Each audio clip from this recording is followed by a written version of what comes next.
Bonjour à tous, le proverbe chinois du jour, je trouve qu'il est vraiment très très intéressant. Alors c'est Sai Wang Shima Yan Zhi Fei Fu. Je répète, Sai Wang Shima Yan Zhi Fei Fu. Alors, Sai Wang c'est en fait Sai c'est un nom de famille là, et Wang ça désigne un vieillard, mais je crois assez aisé. Donc monsieur, on va dire monsieur Sai. Shima, perdre, cheval, il perd ses chevaux.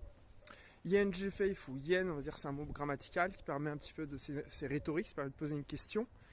Zhi, le zhi c'est savoir, fei c'est la négation, fu c'est le bonheur. Alors qu'est-ce que ça veut dire tout ça? C'est monsieur Sai a perdu ses chevaux. Est-ce que c'est un bonheur ou pas? Alors en fait, il y a une histoire derrière. Et c'est ça qui est très intéressant. C'est-à-dire que, alors, monsieur Sai, il perd ses chevaux. Et en fait, il va se passer quelque chose. C'est-à-dire que quelques mois plus tard, les chevaux vont revenir. Mais en plus, ils vont revenir avec un superbe cheval, un nouveau. Un cheval en plus, et très, très robuste, etc. Alors son fils, il va l'utiliser, il va le monter. Et il va avoir un accident, il va se casser la jambe.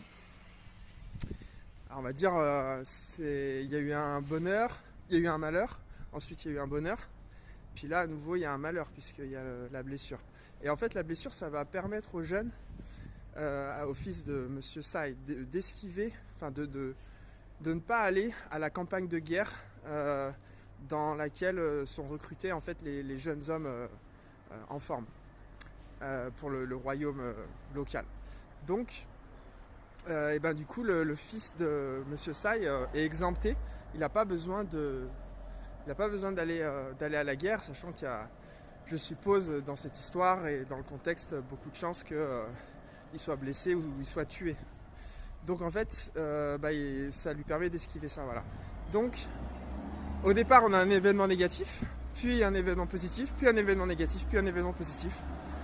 On pourrait dire que ça va peut-être continuer, mais excusez-moi pour le bruit. La morale en fait de l'histoire, et c'est toute la sagesse de monsieur Sai, c'est que quand il perd ses chevaux, c'est son attitude qui est intéressante.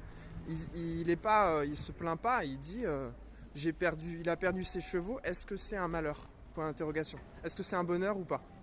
En fait, on ne peut pas savoir.